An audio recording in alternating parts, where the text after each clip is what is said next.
reception hall glowed with golden light, chandeliers dripping crystals over a sea of white linens and champagne flutes.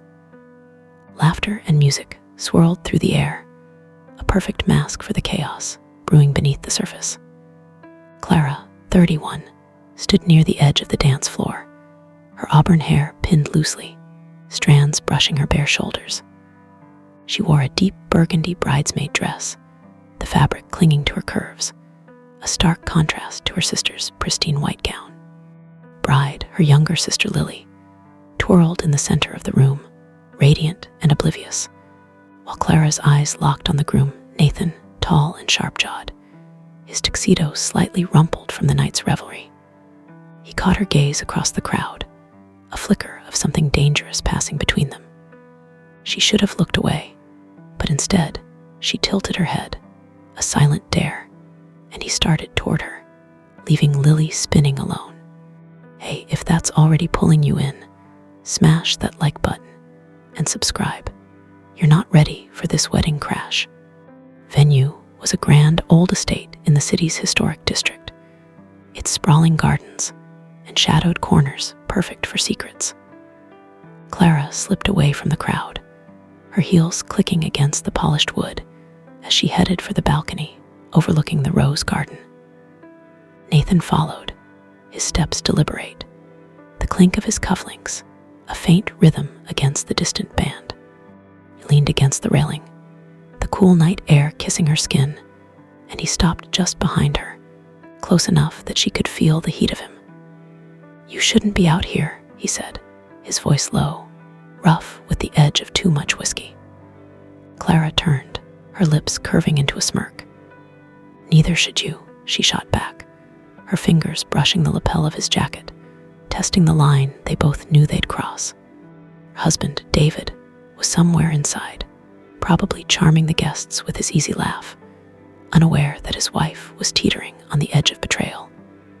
They'd been married 4 years, a steady rhythm of routine that had dulled her edges until tonight. Nathan had been a quiet storm all day, his glances lingering too long during the ceremony, his hand grazing hers when they passed the rings. Now, alone on the balcony, the air crackled between them. "Lily's my sister," Clara whispered, a half-hearted protest as Nathan's hand slid to her waist, pulling her against him. "And I'm her groom," he replied, his breath warm against her ear. "But that's not stopping you, is it?" Balcony was a stage of its own, framed by ivy and moonlight, the garden below a silent witness. Nathan's hands roamed, bold and unapologetic, slipping under the hem of her dress to trace the curve of her thigh. Clara's breath hitched, her body yielding as she pressed herself closer, the fabric of his tuxedo rough against her skin. His lips found her neck, a slow, deliberate tease that made her head tip back, a soft moan escaping her lips. Music from the hall pulsed faintly, a heartbeat under their feet, and she tangled her fingers in his hair, pulling him into a kiss that was all hunger and risk. The burgundy dress rode higher, exposing her to the night air, and she felt the thrill of it, the wrongness, the danger ignite something wild in her. Inside, David clinked glasses with the best man, his voice carrying over the crowd, oblivious to the scene unfolding just beyond the French doors.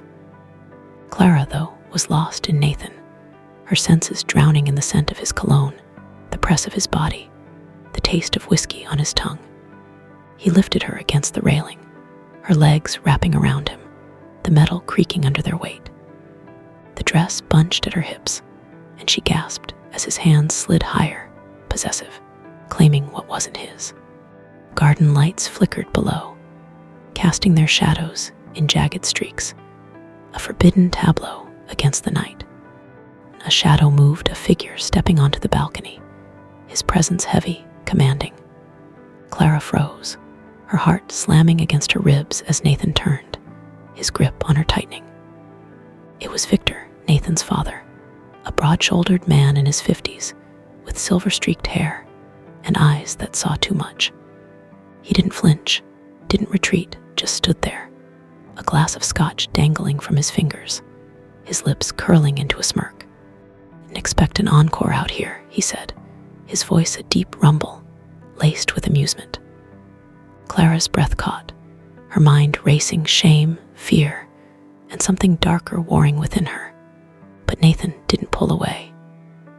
"Join us," he said, a challenge, and Victor's smirk widened.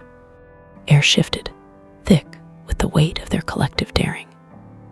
Victor set his glass on the railing, stepping closer, his presence a storm cloud rolling in. Clara's eyes darted between them, her body still pressed against Nathan, her dress a tangled mess. "This is a mistake," she whispered, but her hands didn't move to stop them. They reached out, trembling, brushing Victor's chest. He caught her wrist, his grip firm, and leaned in, his lips grazing her jaw, a contrast to Nathan's roughness. "Mistakes are the best part," he murmured, and the world tilted. The balcony became a crucible, the three of them a tangle of heat and taboo. Nathan's hands stayed on her hips, guiding her against him, while Victor's roamed higher, slipping under the straps of her dress to bare her shoulders. Clara's head spun, her senses overwhelmed, the scratch of Nathan's stubble, the cool press of Victor's rings against her skin, the distant hum of the wedding fading into nothing. She was the center, the flame, and they were moths drawn too close, their touches overlapping, competing, consuming. The dress slipped lower, pooling at her waist, and she arched into them, a cry slipping free as the night swallowed it. Inside, the band struck up a slow song, and David swayed with Lily's aunt, his smile warm, his mind far from the balcony.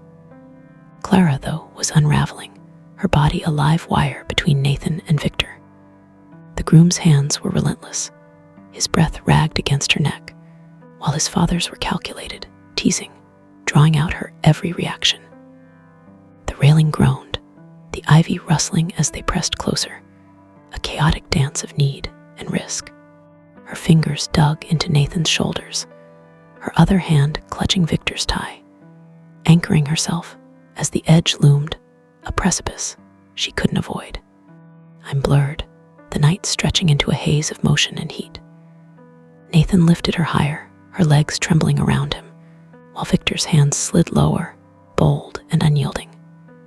Clara's cries grew sharper, her body shuddering between them, the tension coiling tight. Then silence. The music paused, a brief intermission, and they stilled, chests heaving, sweat beading on their skin. Nathan stepped back, his eyes dark, while Victor adjusted his tie, his smirk returning.